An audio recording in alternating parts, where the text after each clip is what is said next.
Hey y'all, your generic emergency light here. As I'm editing this, I realized I forgot to record an intro and outro.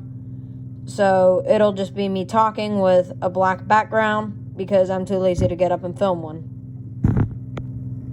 Let's get started. Today we're going to be testing a smoke alarm with real smoke. Don't do this at home. I recommend using fake smoke, but I don't have any. And I'm taking the proper safety precautions. This guy works with the test button.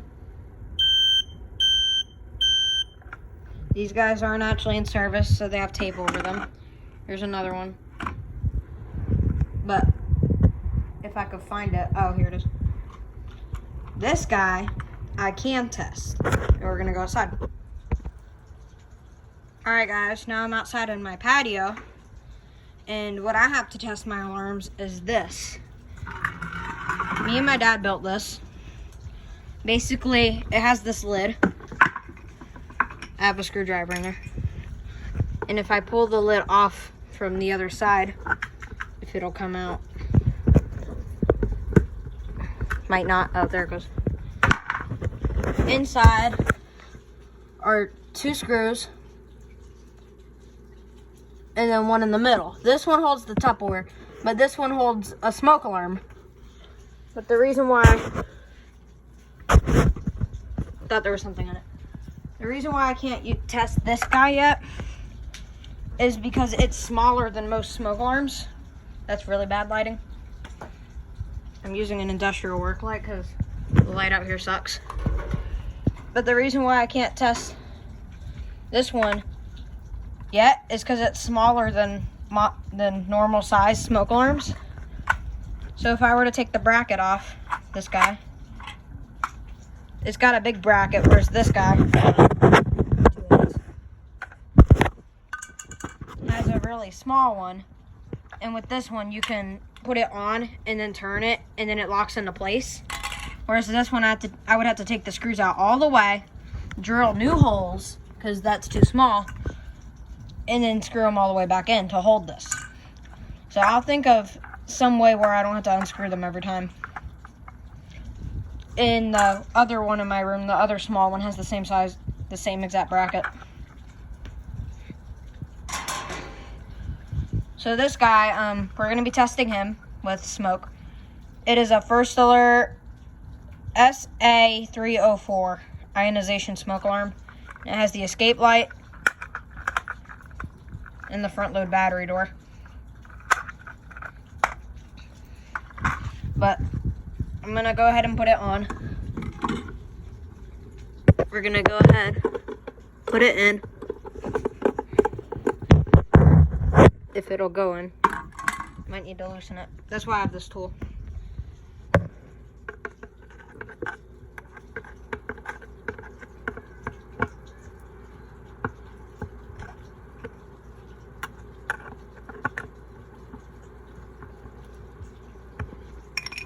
Alright, now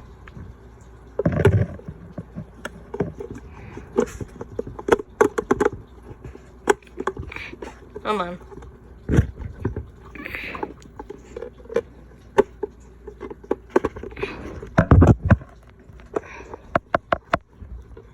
Hold on, I'm gonna have to cut.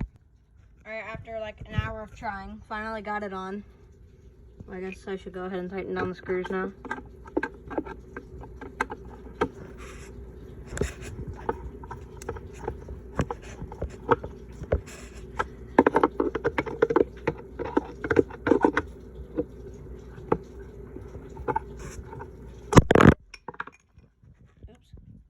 Fun fact about all the smoke alarms I own, I got them from Walmart. This guy was $13. Fun fact about these guys, this guy was $13 from Walmart. This small little guy over here was $5. I'm going to be installing these in my grandparents' house because they have 2 very old smoke alarms that probably don't work. And there's not one in every room, so that's not up to code. And the one in my room, it was $10. So we're gonna go ahead and put this guy on. You need a smoke alarm on every floor of your house and every room of your house. And it's also good to have carbon monoxide protection as well. I have a candle and I have a lighter. Don't do this at home unless you have adult supervision, and you still have to be careful because this is fire. Probably go off before I even finish lighting these. This guy's quick. He's ionization, so responds to flames. Yep, there it went. Here's the escape light. Turn off the work light.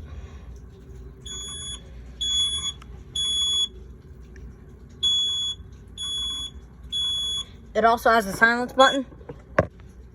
Doesn't work too well. It'll go off again in a second.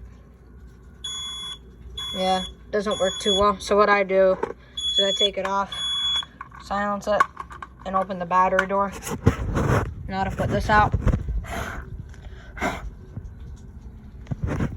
Alright, now that's out. Let's see if we can put the battery back in without it screaming.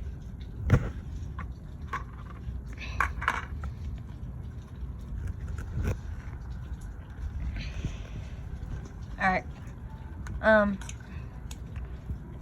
So we're gonna go back to my room now. And yeah, that was the test of the first alert. I already forgot the model number. SA304. This is only battery. I guess they use the same design for the hardwire, but there's no plug in there. And these are locking pins to lock the battery door, which just opened on its own.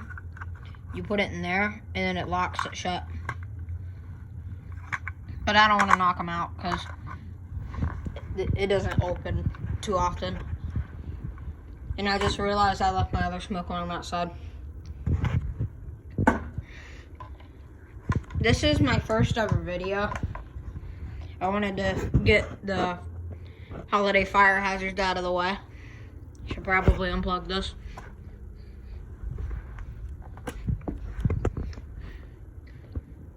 Oh, and with Christmas trees, use LED lights. These are LED. Don't use incandescent, because incandescent can start fires. My dad is an LED fanatic. Nothing in this house is incandescent except for maybe one chandelier. We don't know, because it's 16 feet off the ground.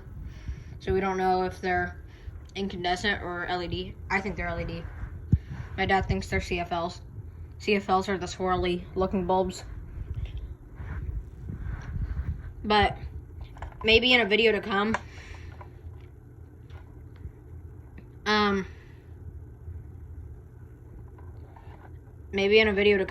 sorry I repeated that. I forgot what I was saying because something popped up on my phone. This speaker, one day I was tidying up my room. Not 3, because my grandma got got me one, my brother one, and my sister one. But I was gathering cables to the floor, and when I went to plug the charger into it, there's no charger port. It's gone. And it's not like the speaker was dropped. I think they sometimes fall, but they only fall to like there. So I don't know. It's not in the speaker. I checked. So I don't know. So I've had it off since, because once the battery dies, I don't know what to do. See how you can see the charger in here?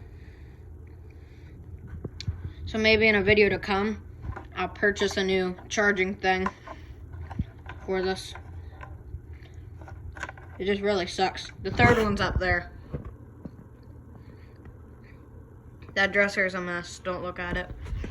It's right here. And this one also has the charger port. So yeah, it's really weird. So maybe in a video to come, I'll get a chip for that, and I'll definitely be sure to make a video of it. They're really nice speakers. If it was a trash speaker, I would have just thrown it away. Alright, y'all, that was the video. I hope everybody enjoyed. Again, be expecting a video when I get that charging port for that broken speaker. And I hope y'all like the test of the first alert. Get the model number because I forgot it. SA304 ionization smoke alarm. Hope you enjoyed. I am not responsible for your actions. Don't play with fire.